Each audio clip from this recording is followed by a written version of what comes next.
नमस्ते दोस्तों, आपका स्वागत है हमारे चैनल सपने और सच्चाई में, जहां हम आपको सुनाएंगे कुछ दिलचस्प और सोचने पर मजबूर कर देने वाली कहानियां। हर कहानी में छुपी होती है एक गहरी सच्चाई और सपने जो हमारे जीवन को प्रभावित करते हैं। अगर आपको ये कहानियां पसंद आएं, तो लाइक करना न भूलें और हमारे चैनल को सब्सक्राइब करें ताकि आप कोई भी नई कहानी मिस न करें। तो चलिए शुरू करते हैं आज की कहानी। कहानी का नाम है प्रयागराज के एक गरीब लड़के की प्रेरणादायक कहानी। प्रयागराज, जिसे पहले इलाहाबाद के नाम से जाना जाता था, गंगा, यमुना और अदृश्य सरस्वती के संगम पर स्थित एक ऐतिहासिक शहर है। यह केवल अपने धार्मिक और सांस्कृतिक महत्व के लिए ही नहीं, बल्कि यहाँ के लोगों की मेहनत और दृढ़ता के लिए भी प्रसिद्ध है। ऐसी ही एक प्रेरक कहानी है रामू की, जो गरीबी और कठिनाइयों के बावजूद अपनी मेहनत और आत्मविश्वास से 10 लाख रुपए की दुकानदारी खड़ी करने में सफल हुआ। शुरुआत गरीबी और संघर्ष। रामू प्रयागराज के एक छोटे से गांव में पैदा हुआ था। उसका परिवार अत्यंत गरीब था। उसके पिता एक छोटे किसान थे, जिनकी सालाना आमदनी मुश्किल से परिवार का पेट भर पाती थी। माँ दूसरों के घरों में काम करके कुछ पैसे कमाती थी। लेकिन इन सब के बावजूद परिवार में हमेशा प्यार और एकता बनी रहती थी। रामू बचपन से ही पढ़ाई में तेज था, लेकिन गरीबी के कारण वह ज्यादा पढ़ाई नहीं कर पाया। 10वीं कक्षा के बाद उसने स्कूल छोड़ दिया और परिवार का सहारा बनने के लिए छोटे मोटे काम करने शुरू कर दिए। वह चाय की दुकानों पर बर्तन साफ करता, कभी सब्जी मंडी में मजदूरी करता, तो कभी स्टेशन पर कुली का काम करता। सपने देखना नहीं छोड़ा। हालांकि रामू गरीब था, लेकिन उसके सपने बड़े थे। वह हमेशा सोचता था कि अगर मेहनत और ईमानदारी से काम किया जाए तो किस्मत को बदला जा सकता है। वह रात में अपनी चाय की दुकान पर काम खत्म करने के बाद शहर के बड़े बाजारों में घूमता और लोगों की दुकानों को ध्यान से देखता। एक दिन रामू ने महसूस किया कि प्रयागराज में फुटपाथ पर छोटी दुकानों का एक बड़ा बाजार है, जहां रोज हजारों लोग खरीदारी करने आते हैं।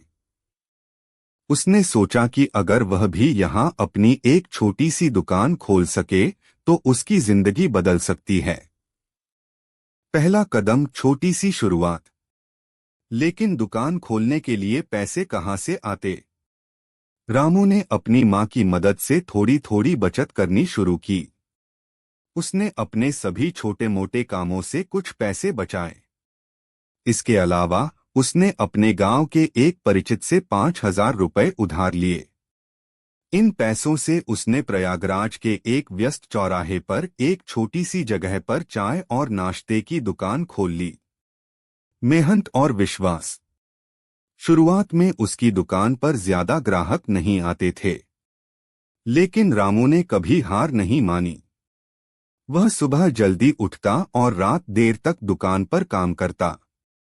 उसने ग्राहकों के साथ अच्छा व्यवहार करना शुरू किया और उनके सुझावों को ध्यान में रखते हुए अपनी सेवाओं में सुधार किया। धीरे धीरे उसकी दुकान पर लोगों की भीड़ बढ़ने लगी। उसकी चाय की गुणवत्ता और नाश्ते का स्वाद लोगों को आकर्षित करने लगा। रामू ने ग्राहकों की पसंद को समझा और अपनी दुकान पर नए आइटम्स जोड़ना शुरू कर दिया। विकास की ओर कदम। 1 साल के भीतर रामू की दुकान ने अच्छी कमाई शुरू कर दी। उसने उधार के पैसे चुका दिए और अपनी दुकान का विस्तार किया। उसने दुकान में कुछ कर्मचारी भी रखे ताकि वह अपने काम को बेहतर तरीके से संभाल सके। अब रामू केवल चाय और नाश्ते की दुकान नहीं चला रहा था, बल्कि उसने फुटपाथ पर गिफ्ट आइटम, खिलौने और घर के छोटे छोटे सामान भी बेचने शुरू कर दिए।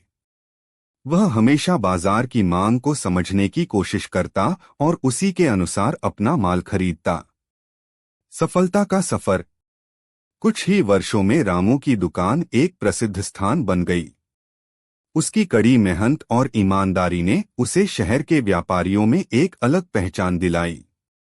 उसने अपनी कमाई से एक स्थायी दुकान खरीद ली और उसे एक मिनी सुपरमार्केट में बदल दिया। आज रामू की दुकान से हर महीने लगभग 10 लाख रुपए की कमाई होती है। उसने अपनी सफलता का श्रेय अपने परिवार, दोस्तों और उन ग्राहकों को दिया जिन्होंने उसकी मेहनत को पहचाना और उसका साथ दिया। सीख और प्रेरणा। रामू की यह कहानी हमें सिखाती है कि परिस्थिति चाहे कितनी भी कठिन क्यों न हो, अगर मन में आत्मविश्वास, मेहनत और कुछ कर दिखाने की लगन हो तो सफलता अवश्य मिलती है। यह कहानी प्रयागराज के हर उस युवा के लिए प्रेरणा है जो अपने सपनों को साकार करने के लिए मेहनत करने को तैयार है। रामू ने साबित कर दिया कि गरीबी कोई बाधा नहीं है, बल्कि यह हमें मजबूत और आत्मनिर्भर बनाती है।